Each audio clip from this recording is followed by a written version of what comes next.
দিন আমার না খাইতে না খাইতে অভ্যাস হয়ে গেছে, এখন আমি থাকতে পারি বাইরে কষ্ট করে অভ্যাস হয়ে গেছে। এখন আমি থাকতারি সারাদিন না খাইলেও আমার মনে হইতো না যে আমি খাইছি না।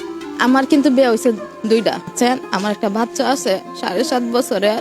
আমি নানু বাড়িতে 70,000 টাকা জামাইয়ের কারণে চুরি করছিলাম। এই চুরি করে জামাইয়ের কাছে যাইতে গেছি, তারপর রাস্তার মধ্যে বেড়া কো আমার কাছে পাগলের মতো ব্যস্ত। তখন বেড়া আমার কয় আমার কাছে গাড়ি ভাড়া নাই। তখন আমি কই ভাই এই যে গাড়ি ভাড়া আছে দেন, আমার কাছে অনেক টাকা আছে। তখন বেড়া কো আচ্ছা উঠো তুমি, আমি তোমারে নিয়ে যাবো। তখন আমি উঠছি, উঠার পর আমি কইতেছি যে আমি হোটেল থেকে পানি খাই।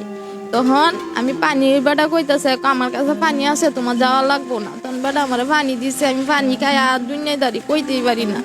পরে আমার টিয়া সব লুয়ে গেছে বেটা নিয়ে, পরে আমার অজ্ঞান জ্ঞানারা বানায় ফেলায় তো গেছে। আর আমার জিবরা নীল হয়ে গেছে পুরা। আমি 2 দিন লাগাতে ভাতেই খাইতে পারি নাই।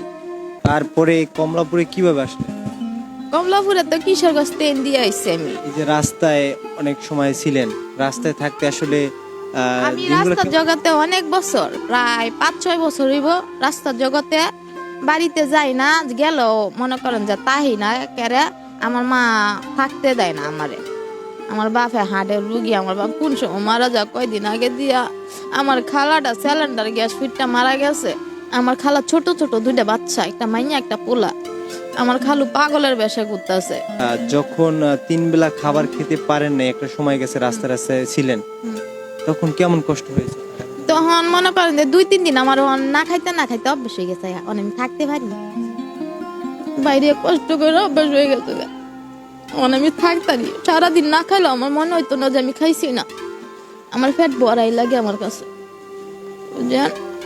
এই যে রাস্তায় ঘুমাইছেন অনেক সময়, ঘুমাইছি যে এরকম পলেটাও তো ঘুমাইছি আমি, জানেন?